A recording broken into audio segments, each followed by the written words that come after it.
Yes, bahwa ini adalah sebagai sebuah gimmick aja, gimmick efisiensi anggaran. Yang pertama, karena pos-pos anggaran yang itu dipangkas itu nggak tepat. Operasional BMKG, padahal kita sedang mengalami era-era krisis iklim. Ini kan nggak tepat untuk dipotong anggarannya. Terus yang kedua, operasional ASN, padahal di sisi lain bahwa Indonesia itu negara punya tunggakan untuk tukin ASN dan dosen. Nah, banyak sekali pos-pos anggaran yang tidak tepat, yang malah dipangkas untuk membiayai hal yang tidak tepat. Dari hulu dan hilirnya itu sama-sama nggak tepat. Sebenarnya yang kita lakukan dengan kita bersuara di sosial media, di jalanan, adalah pressure ke market. Jadi yang kita ganggu dalam ini adalah rantai pasok. Pemerintah tuh amat sangat takut dengan investor asing mau cabut, takut dengan persepsi internasional karena ada tekanan dari lembaga-lembaga internasional. Nah, itu sebenarnya yang perlu kita maknai dengan kita bersuara, kita berisik, kita turun aksi, tuntutan kepada dunia internasional untuk menekan pemerintah Indonesia. Halo Sobat Iklim, selamat datang di channel podcast Lapor Iklim. Untuk kita semua, saya Supriyanto yang akan meneruskan kita pada episode kali ini. Akankah ada terang setelah Indonesia gelap? Sebuah tajuk yang terus menghantui kita saat ini. Kali ini, Sobat Iklim, kita akan membahas lebih dalam dari sisi perekonomian nasional, serta solusi untuk mencapai ekonomi hijau atau ekonomi restoratif itu sendiri. Efisiensi seringkali menjadi alasan utama ya saat ini.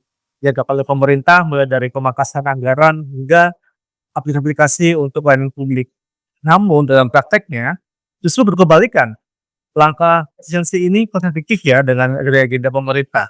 Seperti gemuknya kabinet saat ini, detail kepala daerah yang beberapa kali serta rapat tertutup BPR yang baru saja dilaksanakan di salah satu hotel mewah ya di Jakarta. Apakah ini sebuah efisiensi atau tidak? Dan lantas bagaimana nasib perekonomian Indonesia ke depan? Apakah ekonomi hijau dalam konteks mencapai net zero emission dapat terwujud? Nah, untuk membahas lebih dalam tentang ekonomi restoratif ini, kita bersama Fiorentina Revani atau disapa dengan Kak Fio yang merupakan Direktur Bidang Sustainable Economy Series. Halo Kak Fio.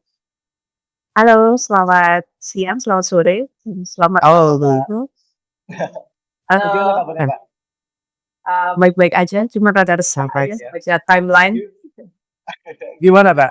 Melihat negara kita saat ini? Boleh nggak? Overwhelmed banget. Overwhelmed. Mau marah juga sampai capek gitu. Iya ya, kayaknya tiap hari selalu ada hal surprise gitu ya yang kita dapatkan dari pemerintah. Nah, ada kekurangan terus tiap hari. Betul banget Kak. Nah Syafil, kita ingin belajar ya dari Kak Fio tentang efisiensi juga terkait ekonomi kita. Kemarin sempat Kemenkeu merilis laporan BPN dari 25 Februari ya. Sempat juga di take down gitu ya ternyata gitu ya. Dan itu isinya kan defisit dan penerimaan pajak kelihatan sangat tinggi sekali. Sebenarnya apa Kak makna efisiensi gitu yang sebenarnya gitu yang bisa kita harusnya kita maknai gitu ya dalam konteks Indonesia ini gitu.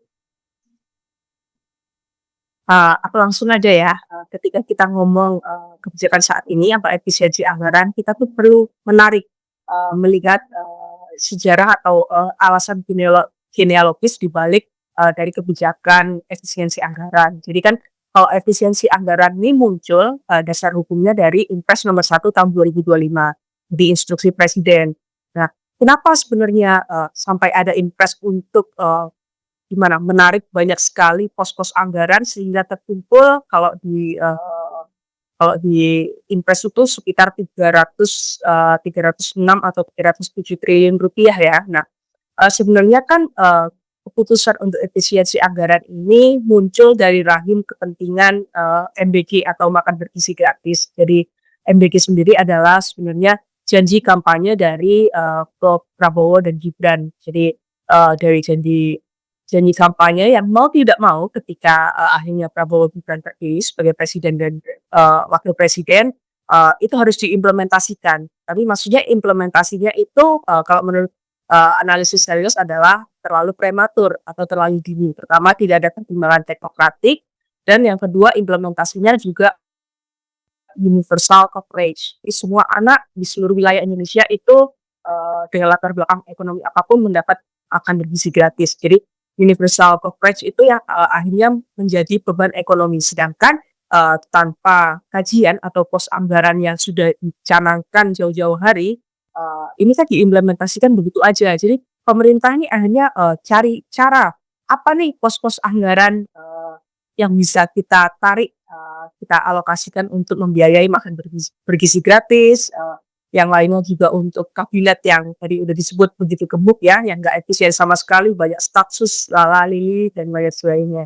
Nah itu sih sebenarnya kalau secara genealogis, kita melihat, munculnya, efisiensi anggaran. Nah, jadi efisiensi anggaran itu juga tiba-tiba jeker kita di awal tahun, Januari atau Februari ya, kita tiba-tiba muncul instruksi presiden, eee, dengan banyak sekali, kontradiksi, terus, ada juga potensi pemangkasan yang kontraproduktif, eee, yang sebenarnya dari reformasi tata kelola, jadi tidak ada basis regulasi yang exact yang dipersiapkan sebelumnya, itu akan menjadi efek domino ya untuk sektor-sektor strategis. Nah, misalnya kan, kalau misalnya karena saya lumayan chronically online di Twitter, eee kayaknya akhir Februari itu sempat baca, cuitan dari ASN yang katanya untuk operasional AC, terus Zoom Premium di kantornya itu dihapuskan. Nah, itu, adalah pemangkasan-pemangkasan yang menurut kami amat sangat kontraproduktif dan justru, berkebalikan, kontradiktif dengan, tujuan untuk meningkatkan layanan publik, kesejahteraan sosial, gitu sih secara singkatnya sebenarnya. Jadi, kami menilai bahwa, kebijakan ini adalah kebijakan yang amat sangat prematur, tidak dipersiapkan berdasarkan kajian yang evidence based, science based, dan, malah kontraproduktif terhadap tujuannya gitu. Nah, iya Kak.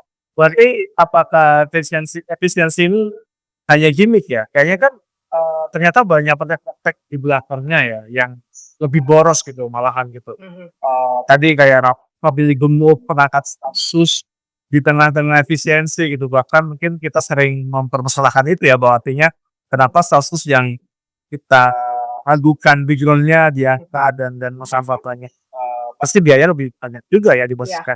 dibandingkan yang harusnya kita capai dalam bisnis sendiri. Nah ini sebenarnya gimmick saja atau beneran sih Kak, kalau nggak familiar ini?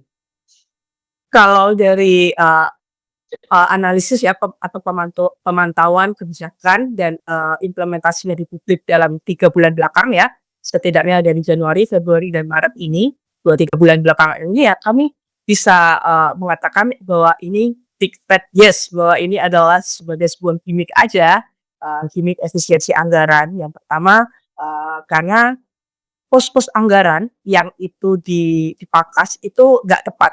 Karena kan, ada kayak operasional BMKG, padahal kita sedang mengalami, era-era krisis iklim. Ini kan nggak tepat untuk dipotong anggarannya. Terus yang kedua operasional, ASN, padahal di sisi lain bahwa, Indonesia itu, negara punya, tunggakan untuk tukin, ASN dan dosen. Nah, sebenarnya banyak sekali pos-pos anggaran yang tidak tepat, yang malah dipangkas untuk membiayai hal yang tidak tepat. Jadi, sumbernya tidak tepat dan peruntukannya tidak tepat. Dari hulu dan hilirnya tuh sama-sama nggak tepat. Jadi untuk siapa sebenarnya kebijakan ini? Kayak gitu. Yes, Kak, aku selalu waktu ngobrol sama, konsumen ya, lihat kita sebelumnya tuh selalu bertanya, "Ini untuk siapa sih program-program ini?" Gitu ya. Dari PTSD, kemudian, alokasi hutan untuk swasembada pangan dan energi, itu kan buat siapa sebenarnya gitu, termasuk sekarang ini efisiensi gitu. Nah, tapi untuk struktur ekonomi kita sebenarnya kita baik-baik saja nggak sih, dengan situasi ekonomi kita saat ini dengan efisiensi yang sudah berjalan gitu. Karena aku lihat tadi BMKG kalau aku baca datanya memang 50% lebih gitu ya dipotong, dan itu berisiko meningkatkan risiko bencana gitu untuk pemantauan gitu ya. Jadi ada penurunan gitu ya, dan termasuk lembaga-lembaga lain gitu, dan masyarakat pun juga akhirnya terdampak ya secara ekonomi gitu. Itu, gimana Kak? Apakah sehat-sehat saja kah ekonomi kita saat ini? Nah, sebelum, saya bisa menjawab apakah, perekonomian Indonesia sehat atau tidak, sebenarnya kalau misalnya pemerintah, lewat kebijakan tadi ada, penganggaran 306,7 triliun berdasarkan Impres itu untuk energi aja bisa dilakukan, berarti kan sebenarnya, banyak sekali ruang fiskal yang bisa diolah.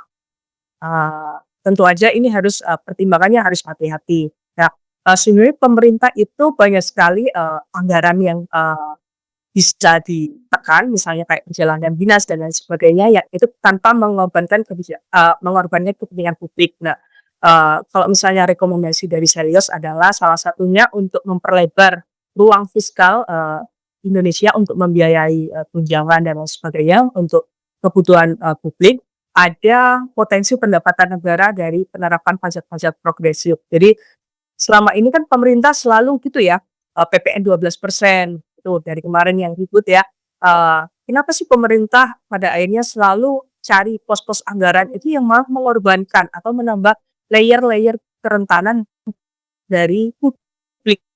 Jadi makin berat karena struktur ekonomi kita kan ketimpangannya masih tinggi ya. Jadi ketika, beban anggaran itu ditimpakan ke publik, tentu saja masyarakat menengah ke bawah yang lebih terdampak. Nah, pertanyaannya gitu, kenapa sih pemerintah lebih suka ambil, eee, anggaran atau menyerap anggaran itu dari, masyarakat menengah ke bawah? Ya karena pemerintah nggak punya political will untuk, memberlakukan pajak-pajak progresif misalnya, bisa juga dari pajak karbon, pajak produksi batu bara, pajak durian runtuh atau windfall tax, terus ada juga pajak 50 orang terkaya yang, berdasarkan perhitungan Selios nanti, saya bisa, sertakan datanya, itu per tahun pendapatan dari, pajak-pajak progresif yang bisa didapat oleh negara itu sebesar sebesar 222 sampai 251 triliun gitu. Jadi kan ada pos anggaran nih yang bisa diambil pemerintah untuk meningkatkan APBN tanpa mengorbankan, harkat hidup masyarakat. Jadi kalau misalnya dengan political will yang kami bisa bilang nol dari pemerintah, apalagi sekarang, kalau tadi dilihat bahwa ada carut marut bursa efek Indonesia, ya keadaan ekonomi Indonesia itu tidak baik-baik saja karena nggak ada political will untuk memperbaiki, Iya, untuk mempersehat, betul. ekonomi nasional saat ini, gitu. Iya, IHSG-nya turun kan, Kak? Lagi anjlok ya? Iya, Tadi aku lihat iya, angkanya agak kacau ya gitu ya.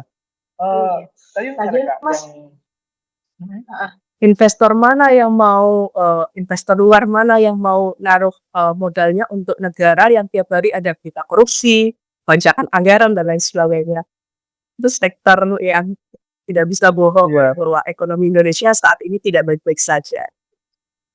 betul betul, Kak, betul, Kak. Dan tidak ada kemauan politik ya untuk kita Betul. melajih pajak dari kelompok-kelompok yang kaya di Indonesia ya, termasuk implementasi pajak karbon tadi aku, sebenarnya belum lihat juga ya, setelah waktu itu ada aturan kayak soal pajak karbon, carbon tax, tapi kan kayaknya belum belum dilakukan secara utuh gitu. Nah, secara field, aku mau dalam lagi sebenarnya.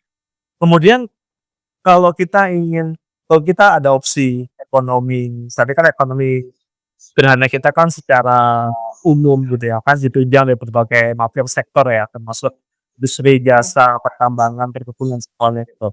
Nah, dalam konteks keberlanjutan gitu, ekonomi restoratif itu jadi solusi nggak, Kak, untuk kita gitu, untuk bisa hidup kita bertahan ya dalam dalam kondisi iklim yang sedang berubah ini gitu. Eee, Kalau menurut analisis kami tentu, ekonomi restoratif bisa menjadi, jawaban ya untuk carut-marutnya kebijakan ekonomi atau keadaan ekonomi yang ada saat ini. Karena, saat ini kalau kita melihat, pendapatan negara itu salah satu sektor yang paling besar tuh masih, dipegang oleh sektor ekstraktif ya, terutama mineral batu bara. Nah itu kan, kita kita semua bisa bersepakat bahwa mineral batu bara adalah, sektor yang tidak terbarukan dan kalau misalnya kita lihat data cadangan nikel di Indonesia itu hanya bertahan kurang dari 20 tahun dari, saat ini. Nah maka dari itu, ekonomi restoratif atau, shifting dari, eee, ekonomi yang berbasis mineral batu bara tidak terbarukan ke sektor lain yang lebih sustainable itu harus diambil oleh pemerintah sebagai, jalan keluar dari kebuntuan ekonomi saat ini. Nah, selain itu kita bisa lihat bahwa, eee, pengeluaran negara untuk sektor penanganan bencana hidrometeorologis seperti banjir, tanah longsor dan lain sebagainya itu kan masih sangat besar. Nah, dengan sistem ekonomi yang itu, memperhatikan restorasi lingkungan, pemulihan ekosistem dan lain sebagainya, jadi, beban-beban untuk penanggulangan bencana hidrometeorologi itu bisa dialihkan untuk, sektor-sektor lain yang gitu. Nah, selain itu kalau misalkan berdasarkan data, jadi, tiap $1 yang dikeluarkan untuk merestorasi lingkungan itu, dia, bisa ada timbal baliknya untuk output ekonomi nasional sebesar 7 kali lipat, gitu. Dan, selain itu ketika, sistem ekonominya udah terintegrasi dengan ekosistem yang lebih baik, itu kan ada, penciptaan, green job baru gitu. Jadi, apa ya, jenis pekerjaan yang, dia tidak berbasis ekstraksi lahan gitulah intinya. Jadi ketika nanti anaknya di sekolah, dengan targeted MBG yang hanya targeted, tepat sasaran, anak yang di sekolah dapat makan siang gratis di sekolah, sedangkan orang tuanya ada green job. Jadi gitu loh, integrasi itu yang, kita bayangkan ketika merumuskan konsep ekonomi restoratif. Jadi bukan cuman melihat, pucuk gunung esnya aja anaknya, butuh makanan siang di sekolah, tapi juga orang tuanya sebagai, menghasilkan nafkah keluarga itu juga harus dijamin, ada jaminan sosial, secara menyeluruh untuk keluarga. Iya, aku ini Kak, sebenarnya membayangkan ya sistem itu berjalan dengan baik gitu ya. Ada kemauan dari pemerintah untuk memutuskan hal itu gitu. Nah, hanya saja kan pemerintah sepertinya pikirnya kan hanya 5 tahunan atau Betul. short term gitu ya, yang aing nggak bakal ya mikirin RPJMN yang, bahkan sampai 25 tahun ke depan, Iya, apakah dilihat gitu. Nah, iya. apakah di situ Kak yang jadi hambatan kita gitu untuk mencapai ekonomi restoratif itu, pola pikir yang pendek-pendek tadi? Iya betul, salah satu, hambatan paling besar dalam, pembangunan ekonomi yang lebih berkelanjutan dan lebih inklusif ini pertama, seperti yang udah disebutkan Mas Yosef barusan soal orientasi keuntungan yang jangka pendek. Jadi dengan jangka pendek itu kita cuma lihat apa yang ada di depan nih, berarti ya mineral, batu bara, dan sektor kehutanan, logging gitu. Itu aja yang kita fokuskan saat ini dan, hilirisasi pun hilirisasi yang amat sangat sempit ya, gitu. Terus yang kedua juga, yang jadi hambatan untuk penerapan ekonomi restoratif adalah, bagaimana ekonomi di Indonesia itu paradigma ekonominya masih top down dan, harus skala besar. Jadi nggak melihat nih bahwa, eee, bisa loh masyarakat tuh punya, konteks ekonomi yang, lokalitas. Jadi, tiap daerah punya, produk unggulannya dalam skala kecil kecil kecil tapi terstruktur dan masif. Jadi masif, jadi bisa meningkatkan, pendapatan ekonomi per daerah. Nah, selama ini kan, orientasinya atau paradigmanya harus skala besar, hutan harus skala besar, jadi apa akhirnya? Ya plantation, sawit, ya kayak gitu, yang akhirnya merusak lingkungan. Terus yang ketiga adalah karena nggak ada political will, hambatan yang ketiga adalah keterbatasan kerangka kebijakan. Nah, kita semua tahu ya bahwa di Indonesia kalau kita mau ngamati di berita ada, inkonsistensi kebijakan dan regulasi. Jadi tiap, kita buka sosmed ada kebijakan baru nih yang, itu semua tumpang tindih kewenangannya. Terus kalau kita breakdown strukturnya itu, inkonsisten terhadap, peraturan-peraturan yang lain kayak gitu. Jadi lanskap kebijakan dan paradigma ekonomi yang dibangun tuh memang tidak mendukung nih, untuk ekonomi yang lebih berkelanjutan. Jadi salah satunya memang memperbaiki paradigma dan political will. Iya Kak, apalagi kita kan prosesnya kayak gini ya, lempar kebijakan, bikin riuh dulu, terus baru muncul pahlawannya gitu ya. Iya, betul. Apakah seperti itu terus gitu ya? Itu kan Iya. sangat-sangat apa ya, singkat dan kayak impact-nya besar ke masyarakat. Iya, Jadi seakan-akan kita dibuat mainan gitu ya, kayak coba-coba gitu aja. Padahal iya, masyarakat kan dalam konteksnya tentu KPU kalau mau lihat kan panjang ya, nggak bisa langsung satu kali itu. Nah, sebenarnya KPU untuk menyikapi situasi saat ini, situasi ekonomi kita dan agenda-agenda besar ke depan, termasuk kita harus menjaga kita keberlanjutan dan pencapaian zero itu ya, kita tetap bisa bertahan hidup ya dalam bumi yang makin panas ini. Kita sebagai anak muda itu boleh nggak sih Kak, kita terus rame gitu ya di medsos, rame di apa tuh, mungkin ikut aksi di jalan atau gimana Kak? Ada mungkin apa yang perlu kita lakukan gitu? Oh, boleh banget. Itu malah, kalau dari saya sendiri sih amat sangat menyarankan ya. Karena gini ya, kalau misalnya kita, turun aksi demo atau bersuara di sosial media, dengan tuntutannya adalah, kita pertama ya, kita harus sepakati bahwa pemerintah saat ini itu nggak punya political will ya.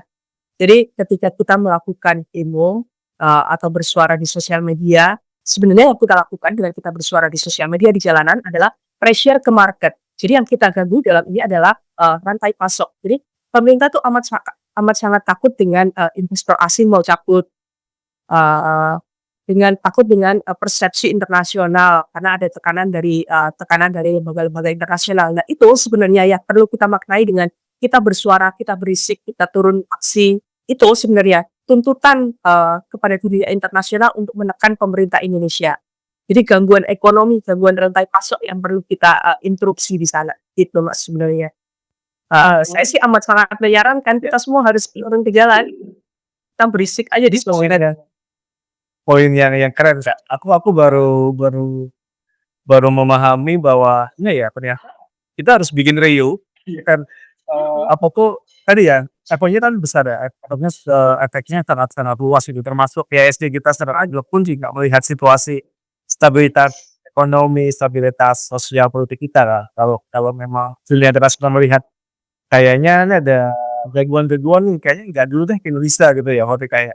Iya, Nah, iya sih Kak, tapi mungkin ini, last question dari saya ya, mungkin Kak dia bisa memberikan, satu statement gitu terkait terkait sebenarnya kita masih punya harapan nggak sih ke depan gitu dengan melihat situasi ekonomi kita saat ini, apalagi pada anak muda ya kita mendambakan kerjaan, yang berkelanjutan ya gitu dalam konteks perubahan iklim tentu pengennya tuh bekerja yang udahlah jangan nebang hutan, jangan ngeruk lagi pasir atau lahan gitu. Gimana Raffi bisa share aja kita gitu? jadi, kalau menurut saya sih kita semua sebagai generasi muda lah ya katakanlah, dengan range, masih usia produktif, kita semua itu bisa menginterupsi, pasar kerja. Pertama adalah memang tadi kekuatan kita sebenarnya adalah kita bisa berisik di banyak platform. Itu yang harus kita, terus lakukan.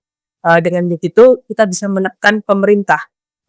Jadi kayak kemarin saya salut, dengan Indonesia Gelap dan isu-isu PPN tuh banyak orang yang dengan kemampuan bahasa asing itu menerjemahkan kondisi Indonesia ke banyak bahasa dan ngirim itu nge-blast, ke wartawan-wartawan asing.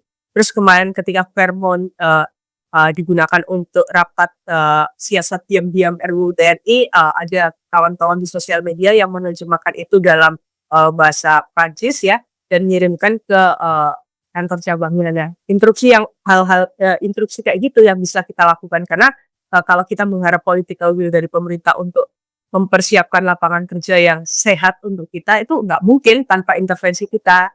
Nah, itu sih, tiap orang harus, tergerak atau punya, kemauan untuk mengintervensi proses-proses pengambilan kebijakan. Mulai aware, berserikat, banyak sekali serikat buruh, serikat pekerja kreatif dan lain sebagainya. Jadi, jangan pernah takut dengan label buruh,